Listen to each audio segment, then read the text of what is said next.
Welcome to the Caramel Apples Podcast, a podcast that celebrates all things 70s and 80s pop culture and explores how this fun nostalgia affects our lives. Each week, we travel back in time to embark on the Nexus to revisit retro segments that ingrained itself into our culture and our hearts. Now, here's your hosts, Kennedy Rizzo and Cooper Lee.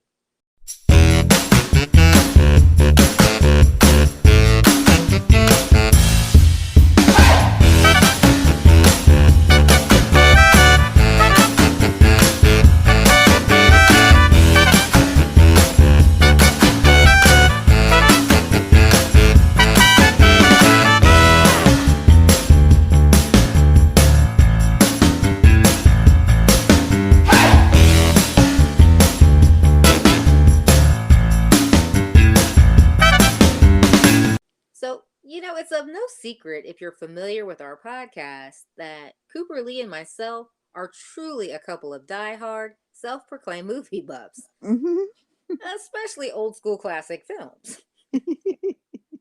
But our discussion this week will involve the many entertaining and timeless moments captured in the heartwarming classic 3 Men and a Baby, starring Tom Selleck, Ted Danson, and Steve Guttenberg. So just a note to you Orchard Archivers, just be aware that we'll be talking extensively about this film, so spoiler alert.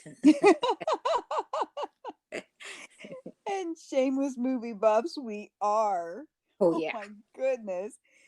Like you said, this particular film is truly an 80s classic. Mm-hmm. You can hardly go wrong watching this oh-so-feel-good movie.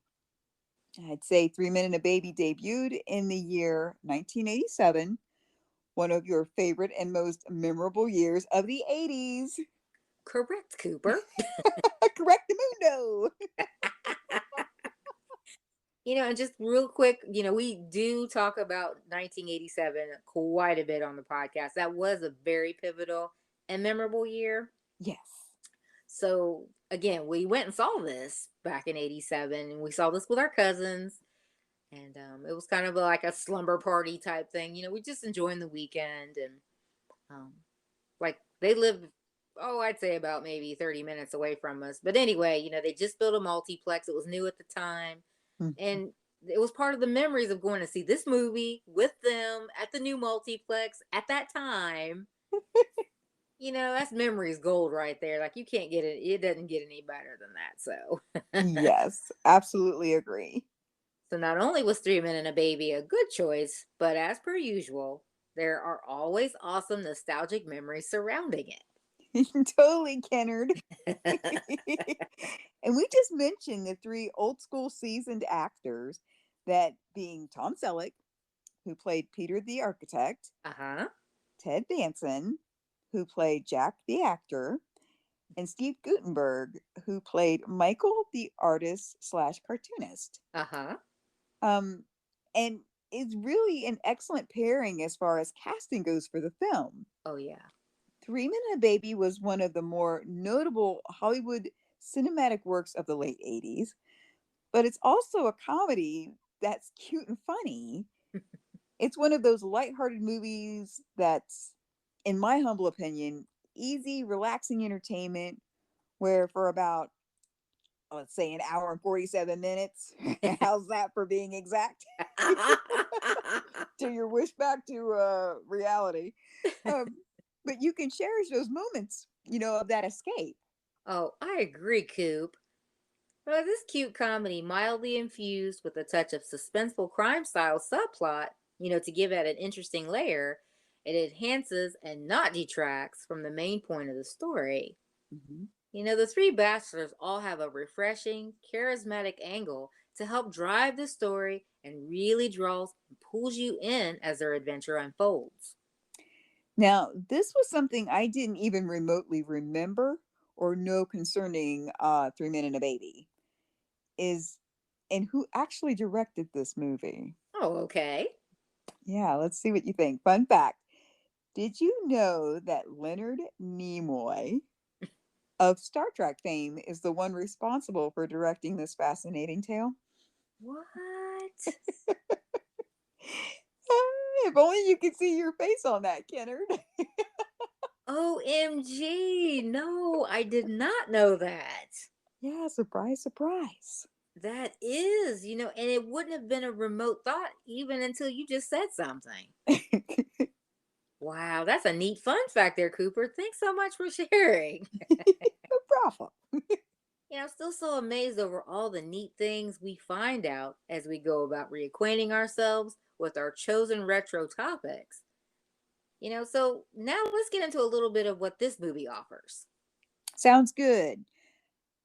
So the synopsis of Three Men and a Baby is that of three bachelors um, who find themselves forced to take care of a baby left on their doorstep by one of the bachelor's girlfriends. Uh-oh. Yeah, the story revolves around the three carefree bachelors, Peter, Michael, and Jack, who share an apartment in NYC. New York City. Woohoo! Now, all are busy with their individual life pursuits, like jobs, girlfriends, and social mingling. Mhm. And with all of this excitement going on in the prime of their lives, they have no intention of settling down anytime soon. Well, at least that was the initial plan. Keyword initial or plan. That's right. That baby messed up everything for them. So while actor Jack, played by Ted Danson, while Jack is away shooting a movie, an unexpected quote unquote package shows up outside of their apartment door. The baby, with a note indicating that this bundle of joy is actually Jack's baby, as a result from a hookup from his co star Sylvia from a production a year prior. Ooh. So this development becomes a kerfuffle because until this moment, Jack is unaware of this offspring's existence. So typical. Right? It's like everything turned upside down for the three in a split second that she shows up. Wow, what a situation that would be, right? It most certainly would be. The situation could be viewed as either good or bad, depending on your personal perspective. Mm-hmm. I don't know. I gather that due to the unexpected nature of this delicate situation, though, that the three bachelors would consider this a not so good thing initially. I mean, really, they were in the height and prime of their lives and careers. Sure. And the conundrum of it was not only did it affect Jack, but also Peter and Michael since they all lived together. Mm-hmm. So you just use the word kerfuffle, very appropriate here, I'd say. So go on. Well, this happens when Jack was away on business in Turkey shooting a movie, when he remotely made arrangements with a director friend to have a quote unquote package delivered to the apartment. So Jack asked his trustworthy roommates to keep said delivery a secret. So when baby Mary arrives, Peter and Michael believe she is the impending quote unquote package. That is adorable. It is. They're like, what is going on here? Now they're forced to take care of Mary and come together through laughable and predictable trial and error as they learn to care for the baby. Now, all the while huffing and puffing under their breath over Jack's irresponsible tryst. Though they are hopeless codads, they soon begin to get the hang of it and become quite attached to the sweet beetle bug, as she does for them. This is such a cute movie. It sure is, Kennedy. So Peter, played by Tom Selleck, at one point leaves to go buy diapers and other supplies for the baby when Michael, played by Steve Gutenberg, is left on his own with Mary. So their landlord, Miss Hathaway, delivers a small box, which is actually the package that Jack arranged to be left there. Oh no. Yeah, and it's filled with heroin. Yeah, which being busy caring for Mary, Michael just tosses it aside. He Oh, can't be bothered with this box. He's got diaper changing and feedings and such to, manage. And unfortunately, doing all of this alone at this point until Peter returns. he's like, Peter.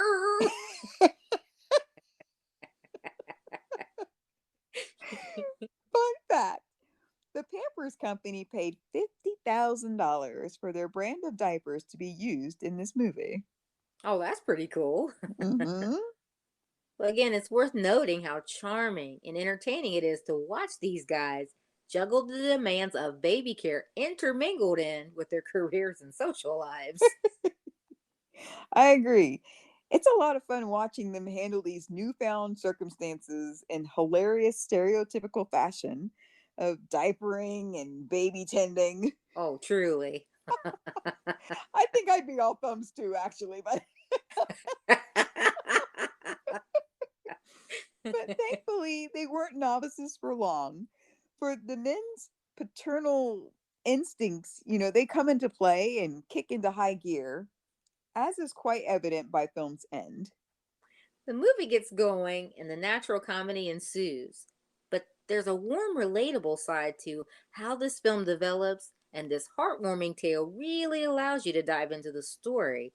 Well, at least it did for me. Oh, yeah, for me as well. The next day, two drug dealers arrive at the apartment for the package. Uh oh. Yeah. Peter and Michael, still with the notion that this is Mary, mistakenly hand her over, along with a can of powdered formula that the dealers believe are the drugs. After they leave, Peter finds the real package in the couch. Then they realize the obvious mix up, run after the men in order to trade packages and get baby Mary back. Oh, yes. Can't let her go. No, little sweet thing. So this attention getting plot accelerates. But long story short, they formulate a plan to trap the dealers by arranging a meeting. More mayhem ensues. Oh no. They eventually trap the dealers in an elevator as the police arrive on scene. All the while being recorded, this proves their innocence to the ever suspicious Sergeant Melkowitz, and the dealers are ultimately arrested. Fun fact: Sergeant Milkowitz is played by Philip Bosco, the actor who hilariously played the useless can do supervisor in another favorite 80s movie set in New York City, that of The Money Pit. Ah, yay! Yeah, that's one of the many solid reasons why I love trolling through our classic retro favorites. The actors, more often than not back then, were refreshingly talented, which organically enhances the story. Oh, much agree, Coop. Three Men and a Baby is a light, mindless, and most entertaining movie that shows how these three handsome, confirmed bachelors are ultimately won over by little baby Mary. An audience as well. Yes, yes. The film was great. Speaking of how great this film is, saying that is still really our personal opinion, but statistically, Three Men and a Baby was actually the biggest American box office that year in 1987, eventually grossing 167 million here in the US and Canada, Mm. and 240 million worldwide, beating out Fatal Attraction that came out that same year. Oh my goodness, that's some impressive coin going on right there. Mm. Fun fact: the following year, in 1988, Three Men and a Baby won the People's Choice Award for Favorite Comedy Motion Picture. Like what you hear so far? Make sure you never miss a show by clicking the subscribe button now. This podcast is made possible by listeners like you. Thank you for your support. Now, back to the show.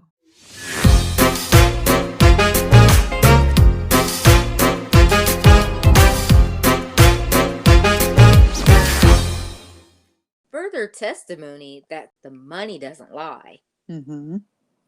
So, something else that was interesting about Three Men and a Baby is that, true to Hollywood fashion, they wanted to make this into a franchise. Here we go. Yeah. The film was followed up by the sequel, Three Men and a Little Lady, that debuted in 1990. And a third film entered development, entitled Three Men and a Bride, in 2010. Fortunately, the project was abandoned and never materialized. I don't know. What's the term, the official term used for this occurrance, Coop? uh, that would be, and I gladly PG this, but they call it Hollywood developmental Hades. This happens a lot to many a movie, but I still feel the best one out of part one and part two of the Three Men franchise is the original Three Men and a Baby. Oh, I'm with you on that, Cooper. Yeah, hands down. You you can hardly go wrong with this most enjoyable film. Mm-hmm. Oh, and I guess also that Disney announced a remake entitled Three Men and a Baby. Same. No, no. Oh, yes, yes. Ugh. And it's being produced for Disney and streaming services starring Zac Efron. Well, the hip and upcoming youth should be uber excited about that. I think we'll just stick with the timeless 1987 classic. For sure, Kennedy. Now, do you remember that for a while after the movie came out, that there was a bit of an urban legend surrounding it? Yes, I do remember. Yeah. It was where in one of the scenes in the apartment, it showed like an outline or what some thought was a shadowy figure of a young boy who died in the apartment there, where the film was shot. Yes, I remember that well. So this happened briefly when Jack's mother, Celeste Holm, comes to visit Mary. You can see it for a split second as they pan across the apartment. In the background, what looks like a boy standing in the doorway. Yeah, yeah, because it happens so fast, really, that if you blink, you'd actually miss it. Right. Well, this is rumored to be false, for which they give a couple of viable reasons. Okay. So, the first being the interiors of Three Men and a Baby were all shot on a soundstage in a movie studio. That'd be a problem, yes, yes. And the second was that the shadowy figure is actually a cardboard cutout of Jack wearing a tuxedo. To reinforce this notion, fun fact, this prop cutout of Jack appeared later in the movie when Mary's mother Sylvia comes to collect her. Sylvia was played by actress Nancy Travis. Well, those fun facts now became people's buzzkill, right? But nice research and explanation of that, Cooper. I really do remember that well. Uh-huh. There was actually mad hype going on at that time about it. Mm-hmm. And now here's the clarification, if you will, to sort of squash this urban legend. It got media attention though, so Oh it did yeah. its job as far as publicity goes. Oh yeah. So now let's briefly touch on the soundtrack of this movie. Okay, yes. We can't forget about the music in Three Men and a Baby. The music was great. It was. It was. Two of the songs in the movie showcased were by 80s Miami legend Gloria Estefan and the Miami Sound Machine. Yeah, as soon as the movie got started, we were pleasured by hearing the lively Bad Boys, and they also played conga. Oh, love, love, love Gloria Stefan and the Miami Sound Machine. Facts. And if you love it as much as we love it, check out our episode right here on the Caramel Apples podcast of Gloria Stefan and the Miami Sound Machine. You will not be disappointed. So there was also The Minute I Saw You, performed by John Parr, and was tagged as the official theme of Three Men and a Baby. Also Daddy's Girl by Peter Cetera, and soft melodic oldie but goodie, Good Night, Sweetheart, Good Night by the Spaniels, as well as other good songs. Mm-hmm. So really, it's so good to be able to go back in time to revisit some of the neat, interesting facts and components of this enjoyable film, or anything you sit and watch as retro. Outside of light and airy fun, there's little to dislike about this cool retro film. It's truly an easy viewing experience. Yeah, I like when Michael, Steve Gutenberg, Uh-huh. when he informs Peter that Mary's diaper again needed to be changed, and they were going back and forth and taking turns and him doing the deed. So one of the cool quotes on this is Michael goes, "She did a doodle. Your turn to change her." Peter goes, I'll give you $1,000 if you'll do it. Bad, bad, bad, bad boys. You make me feel so good. I knew you would.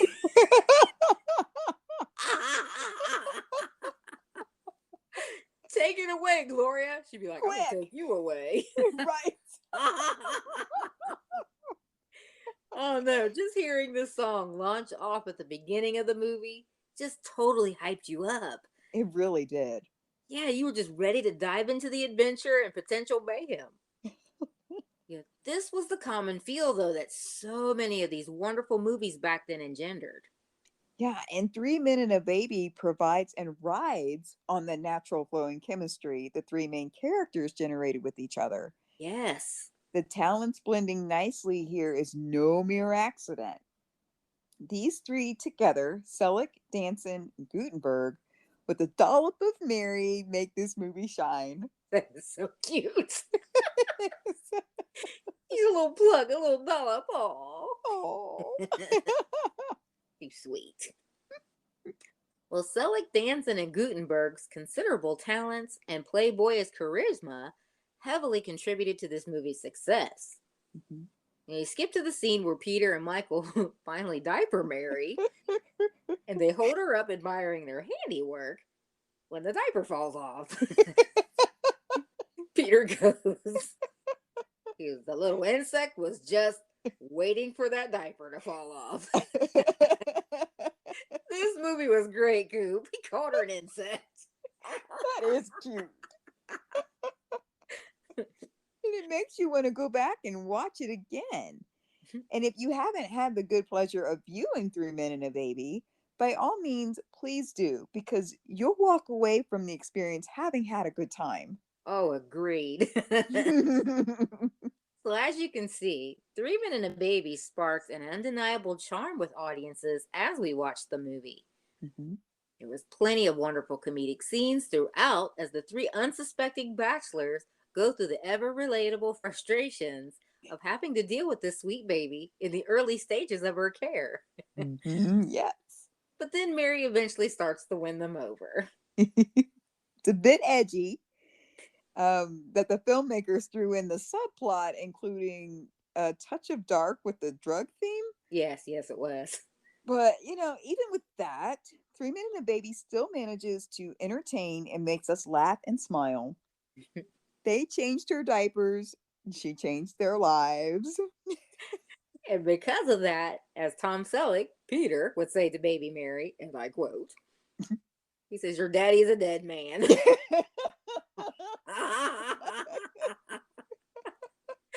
So, to our Orchard archivers, what do you remember about this movie? What were some of your favorite scenes, quotes, songs included, and the like?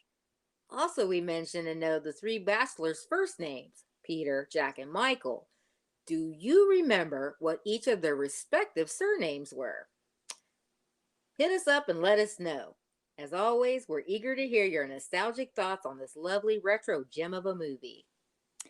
So, on the Caramel Apples movie meter, on a scale of 1 to 5 apples, how many apples does 3 Men and a Baby garner from you?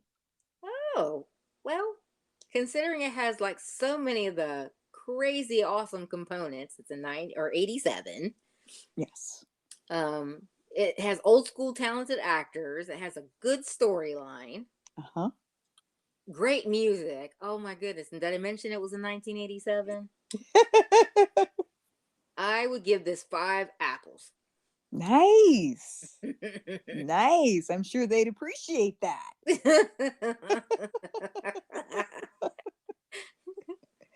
I give the movie, I'd say, because like you said, there's a lot of good things happening there, and it was sheer entertainment. Yes. I give it a solid 4 apples. Okay, fair enough. Okay. Personally, it was really good though. Okay. Okay. Well, I really enjoyed this film as well, but I think a more Hollywood appropriate ending would have been if, after all said and done, it would have actually been nice to see Jack and Sylvia in a loving relationship along with baby Mary. Yeah. I think that would have been nice. Yeah. But although we didn't get that storybook ending, Three Men and a Baby is quite endearing, laugh out loud funny and refreshing and exuding the wholesome values and integrity it embraces. Yeah. I'd say The Bachelors win our hearts and showing us a great time while watching and providing smiles as we ponder on the experience. Well said, Cooper. And like we said, this is a great movie, hands down. Hmm. So if you haven't had the chance to see it yet, by all means, give it a whirl.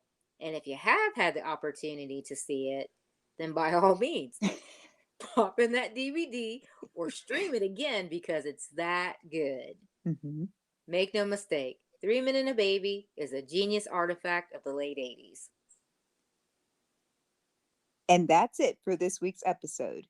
To make sure that you never miss out on another second of our Carmelicious podcast, meet up with us on Apple Podcast, Spotify, Google Play, or wherever you get your podcast fix.